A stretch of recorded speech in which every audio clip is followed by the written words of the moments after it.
வணக்கம். என் பெயர் பிரியதர்ஷினி. இன்னைக்கு நான் ஒரு சூப்பர் கதையுடன் இங்கே வந்திருக்கேன்.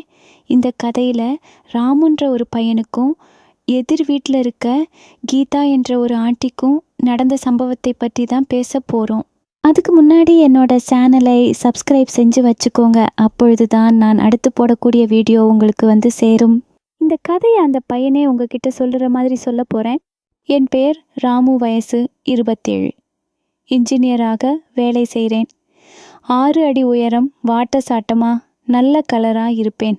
நான் திருச்சி மாவட்டத்தில் உள்ள ஒரு கிராமத்தில் வசிக்கிறேன். நான் தான் கதைநாயகன்.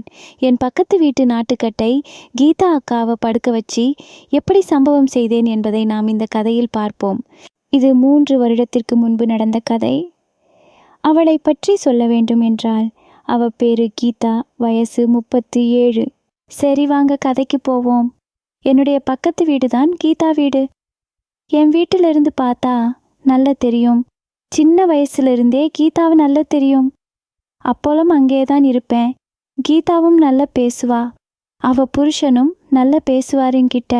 எனக்கு 9வது படிக்கிற அப்போலேருந்தே கீதா மேலே ஆசை வந்துடுச்சு. அது எப்படி, நான் ஒரு நாள் கீதா சமைக்கிறதுக்காக காய்கறி நறுக்கிட்டு இருந்தா தரையில் அமர்ந்து கொண்டு காலை விரிச்சி. அந்த நேரத்தில் தான் நான் அவள் வீட்டுக்கு போனேன். அவள் வீட்டில் பசங்க 2 பேரும் டிவி பார்த்துட்டு இருந்ததாங்க. வீட்டு உள்ள கீதா வெளியே உட்காந்து இந்த வேலையை பார்த்துட்டு இருந்தா. அவள் புருஷன் வயலுக்கு போயிட்டான் போல. எனக்கா சமைக்க இப்போ தான் காய் அரிஞ்சிக்கிட்டு இருக்குன்னு கேட்டபடியே அவளை பார்த்தேன். உடனே கீதா, ஆமாடா ராமு, இன்னைக்கு ஞாயிறு, கிழமையில் அதன் வெஜ் பிரியாணி பண்ணலாம்னு சொன்னேன். அவள் கால் 2யுமே விரிச்சி வச்சுக்கிட்டு வேலையை பார்க்க. ஆம்பளை கால் மாதிரியே அவ்வளோ முடியோடு இருக்க. நைட்டி பாவாடை கேப்பில் அவள் சாமான் தெரிஞ்சுது. அவளுக்கு நேர் எதிராக நான் உட்கார்ந்துருக்கேன். அதனால் கொஞ்சம் நல்லா தெரிஞ்சுது. வந்தவரை லாபம்னு சாமான் பார்த்துக்கிட்டு பேச்சு கொடுத்துக்கிட்டு இருந்தேன்.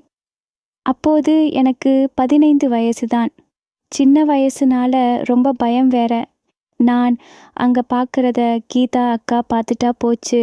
நம்ம பெரிய பையனானதும் கீதாவை கரெக்ட் பண்ணணும் எண்ணம் எனக்குள்ளே வந்துச்சு. அப்போலிருந்து காம பார்வையில் பார்த்துட்டு நல்ல சைடு அடிப்பேன். அப்போது ஆரம்பிச்சு தான் கீதாவை சம்பவம் பண்ணணும் ஆசை. அப்புறம் 10வது பப்ளிக் பரீட்சை, 12வது வெளியூர் ஹாஸ்டல்னு அப்படியே காலம் போயிடுச்சு. அப்புறம் இன்ஜினியரிங் படித்ததெல்லாம் கோயம்புத்தூரில் ஹாஸ்டலில் தங்கிதான். அதனால் கீதா அக்காவை கரெக்ட் பண்ண முடியலை. ஆன ஊருக்கு வர அப்பொழுது எல்லாம் அப்பப்போ பேசுவேன், நல்ல சைடு அடிப்பேன். அப்புறம் பாத்ரூம் போய் கீதாவை நினச்சி கையடிப்பேன். நான் காலேஜ் முடித்த டைமில் ஒரு நாள் அவள் வீடுக்கு போனேன். வாசலில் இருந்து கீதா அக்காவை கூப்பிடேன். எந்த பதிலும் இல்லை. சரி, வீட்டு உள்ளே போய் பார்ப்போம்னு போனேன். டிவி ஓடிட்டு இருந்துச்சு. பெட்ரூம் கதவு திறந்து தான் இருந்துச்சு. உள்ளே பார்த்தா கீதா கண்ணாடி முன்னாடி ஒட்டு துணி இல்லாமல் நின்றுக்கிட்டு இருந்த. இந்த காட்சியை பார்த்த உடனே என் தம்பி நல்லா எந்திரிச்சிட்டான். அதுக்கப்புறம் அவள் துண்டை எடுத்து கட்டிட்டான். அப்புறம் என்ன பார்த்துட்டு, டேய் ராமு, எப்படா வந்தேன்னு கேட்டா. நான் இப்போ தான் வந்தேன்னு சொன்னேன்.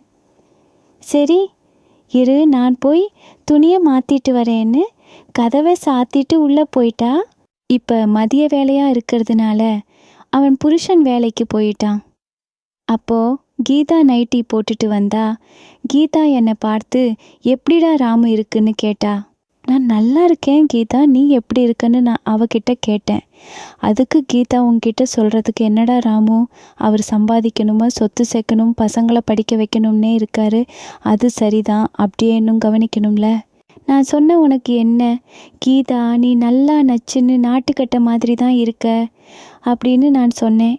இதை கேட்ட கீதா என்னை அப்படியே கட்டி பிடிச்சி எனக்கு முத்தம் கொடுத்தா. நம்ம வழிக்கு வந்துட்டா. கீதான்னு நானும் இறுக்கமாக கட்டி பிடித்து முத்தம் கொடுத்து தடவினேன். நான் கீதாவின் நைட்டியை கழட்டிவிட பதிலுக்கு கீதாவும் என் லுங்கியை கழட்டிவிட்டாள். பிறகு அவளுடைய 2 மாங்கனிகளையும் சப்ப ஆரம்பித்தேன். அவளும் நல்லா சாப்பிடுடா ராமு என்று நல்ல தடவி கொடுத்தா.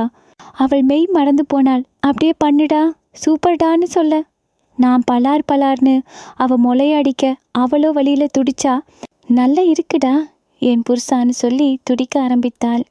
சிறிது நேரத்தில் அவள் மதன நீர் பீச்சி அடிக்க நான் ஒரு சொட்டு விடாமல் குடித்தேன். இந்த கதை உங்களுக்கு பிடிக்கும் என்றால் என்னுடைய சேனலை சப்ஸ்கிரைப் செய்து வைத்துக்கொள்ளவும். மீண்டும் இது போன்று இன்னொரு கதையில் உங்களை சந்திக்கிறேன்.